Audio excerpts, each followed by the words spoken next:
Our first look at the Pentagon's plan to cut AI company Anthropic out of its systems after labeling it a supply chain risk. CBS News exclusively obtained a memo that reveals just how deeply Anthropic's Claude is embedded in some of the most sensitive military programs. Claude is an AI assistant that can change and help process huge amounts of information extremely fast.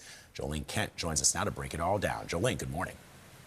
Vlad, good morning. We got a copy of this memo late last night, and it's the first time we're seeing just how involved Anthropic's AI has been in the highest levels of the Defense Department. This internal DoD memo was dated March 6th, and it orders senior leaders and commanders to remove Anthropic's products from key national security systems within 6 months. And this list is fascinating. It includes national security systems, strategic priorities, and nuclear weapons, nuclear command, control, and communications, continuity of the government, ballistic missile defense, and warfighting capabilities at what they call high-risk cyber survivability levels. Now, it's a pretty comprehensive list that shows us how intertwined Claude is with the U.S. military right now. And we've reached out to Anthropic. They declined to comment, but the company did file 2 lawsuits against the federal government on Monday, alleging it has illegally retaliated by designating Anthropic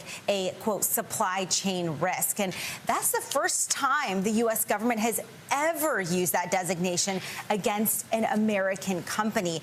And late yesterday, Anthropic filed for an injunction in court, but it has not yet been granted. But a lot of money on the line here as well, Vlad. Yeah, this is a fascinating case. Ling, you were also surprised when you saw the extent of Claude's use in military systems, including in nuclear command and control. I mean, how hard will it be for the United States military, the Pentagon, to untangle Claude from the infrastructure?